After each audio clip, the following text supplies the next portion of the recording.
The one time a live action got it right. Stay tuned as we review DreamWorks presents How to Train Your Dragon.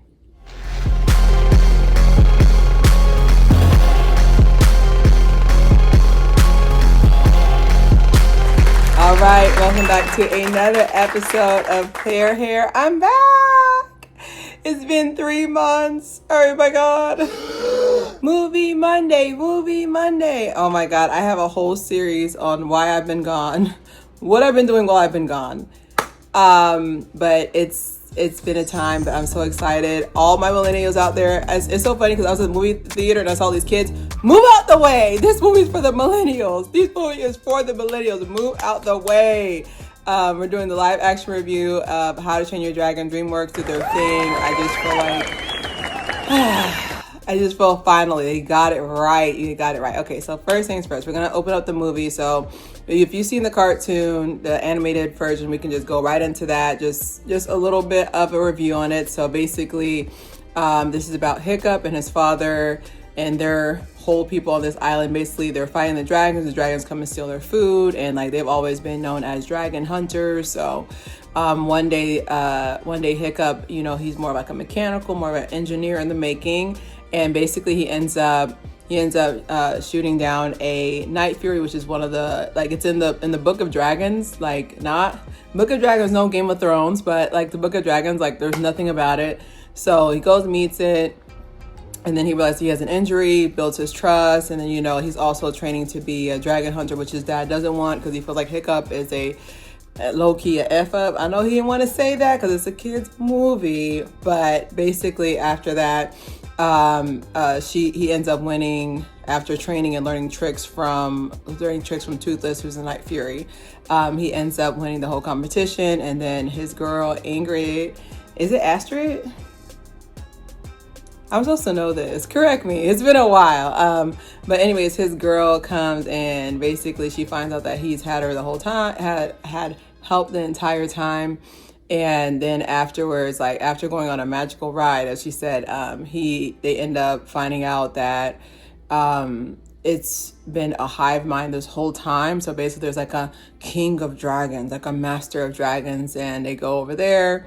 And then that's basically the nest. And then they end up getting caught when it's time, the day for him to basically prove himself as a dragon slayer, to slay a dragon. He doesn't slay a dragon. And then Toothless like, oh my God, is that my homie? Oh, wait a minute. And Toothless' name because he has retractable teeth. But like, he's like, wait, is my homie in trouble? So he goes and gets him, and then goes and helps him out. And they end up using Toothless as a way to go to the nest. And then when they run into the big monster dragon, they're just like, oh my God, it's actually really bigger than I thought. So, so Hiccup ends up riding on dragons and riding on the other dragons, teaches them how to be dragon riders, not dragon hunters. Y'all ever notice that? Dragon hunters. So dragon hunter versus dragon riders. So they end up going there and they end up winning the battle against this king of dragons. And then he ends up like losing his, I want to say it's like his calf lower. Like, so basically towards the end, the big mashup after the big fight, basically when Toothless goes in to save him, and then as they're falling, he protects them, and then like he dramatically is like holding Hiccup like this, and then he's like, actually, just kidding, he's not gone, I got him. And so I guess he's in a coma or whatever, and so his father ends up changing his mind after saying, you're not my son. I promise you. They told Gerard Butler, go full Viking, because I want to say, if I'm mistaken, I want to say Gerard Butler is, I want to say Scottish. I can't do a Scottish accent at all.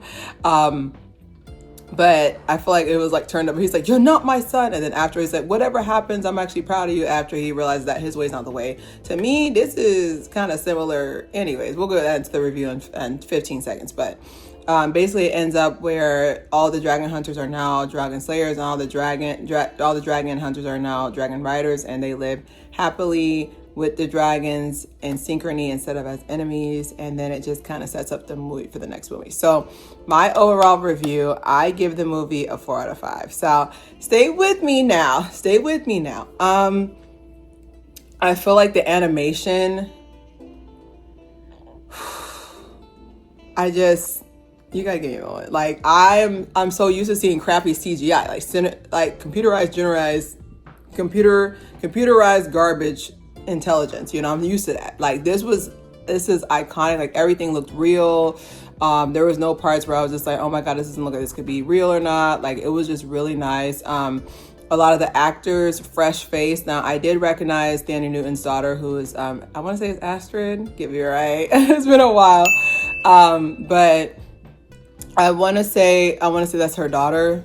Yeah, I have proof. So that's her daughter, and I felt like that was a really nice touch to have somebody that we've seen before. But I can say that like it was just nice to see a fresh face. Like the main character, I've never seen him before. I think he was in Black Phone or something like that.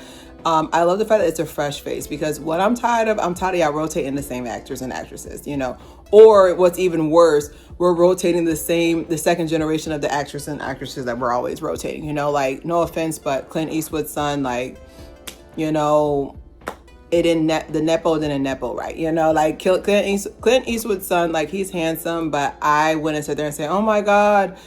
And the Oscar award for small film, Clint Eastwood's son, like the fact that I don't even know his name tells me all I need to know. Okay.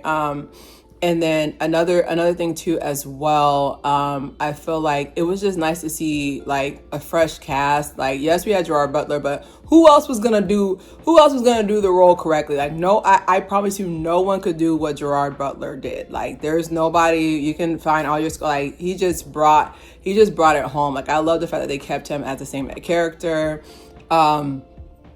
I also like the fact that they stayed a lot to the true source material. Fun fact, How to Train Your Dragon is actually based off of a book. I know a lot of people are just like, DreamWorks made this out of their head, which they of course, you know, they kind of dramatize and minimize and maximize certain lines, because I don't remember there being like almost like a witch doctor. I don't remember her. Maybe let me go watch again, because like she was just like, and then he was like, should we go to war? And she threw like 3 chicken bones down. It was like, yes. I was like, I don't remember you from the series. I don't remember you from the cartoon, but we'll take it. Another part that sent me was one of my favorite part was when he was like, so many of you have traveled from the east.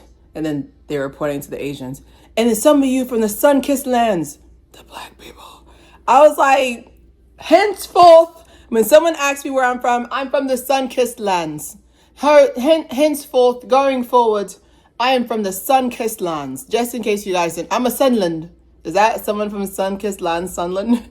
Anyways, but animation musical score was delicious. Y'all know I was in band for 10 years. And I played piano. Musical score was delicious. 8. Devoured. Like the musical score was so nicely done. Like honestly, I feel like I have almost like a music memory, like certain songs are like tied to certain memories. Like I remember when the series first came out and they were like, this is not gonna make any money. They're not gonna like hiccup. He's too stringy. People love an underdog, but he's not cute. You know, like it was, y'all gotta understand, like when it first came out, like several years back, like it was not gonna make well. And then they had like the sequel. So far as of today, this is Sunday when I'm filming it. I think the budget's 150. It's made about 190 million. It is going against Lilo and Stitch live action, which is doing very well, which I refuse to watch. But that's another story for another day. But definitely for sure 4 out of 5. What's keeping it from a 5 out of 5 for me? I can't get past the fact that it is a live action. Like I like the fact that they did it justice, but like I wanted them to bring something different to it. It gave very much copy and paste, which I like to say truth to source material, but like if you're gonna go live action, like you gotta give us something else. There wasn't an end credit scene, so don't waste your time at the end. Go home to your families. But there wasn't an end credit scene, so that was kind of like we're supposed to be leading out, because to me, if you don't have an end credit scene, that means you know it's not going to get renewed for a second movie, baby. Like that's what it means. It means it's not going to get renewed. You're not confident that there's going to be a sequel. I wish there was like a second, like I wish there was an end credit. That's what kept it. And then Overall, love the casting. Like, I feel like everybody looked like how I imagined if they were live action. The twins, the fraternal twins, they did good. Our favorite actor from from Spider-Man, he's the something the Gruff. I can't get it right. Now, so this last 5 minutes, I want to talk about the controversy. So let's talk about the elephant. Let's talk about the black elephant in the room. So Thandie Newton's daughter, I think she would be considered like a quarter black or whatever, but I don't like what y'all did. I felt like a lot. I'm not just talking to the general public. Like, I felt like a lot of people were trying to move past. Like, a lot of people could not move past the fact that she wasn't blonde hair, and I'm happy 50-50. I'm like, listen. One thing I know about us sun-kissed land people, we ain't going up there, all right? Because they said the Vikings, so I'm assuming it's somewhere up there where it's cold at. Like, we ain't going up there. So I already know off rip we wouldn't be up there unless by force, okay? But I can see where they're just like, why would there be a mixed person up there? You know, like, that's why like he kind of like pandered a little bit in his speech when he was just like, from the Far East and the sun-kissed lands. I was like, all right, Gerard. But I don't like that y'all are still so stuck on that. Like, to me, the best actress won the role. Like, she ate down. Like, she has almost like a Maid Marian, like a she has like a Maid Marian, like a kind of like a, like, she has like this look to her. I can't put it into words, but like she has like a particular look to her that she can pull that off. Like, I wouldn't be surprised if they have like a new King Arthur and she plays Guinevere. Like, she looks like olden times. Like, she has that face, she's got those full lips, like good bone structure. Like, she just has that bone. Like, she, like, some people, like, you kind of just kind of typecast them in a way. Like, she does really good. I didn't like that y'all couldn't get past that. To me, I feel like in 2025, like, let's go. Like, let's go to the, like, cause no offense, but when it comes to talent has no color, has no shape, and has no age. Like, at the end of the day, like, we've seen plenty of actors and actresses who are like in their late 70s and their 80s and they're giving us their all, you know. So if you guys are still pressed about somebody's hue and skin color, you know, I'm very sad for you because you're missing out on a lot. That was another thing.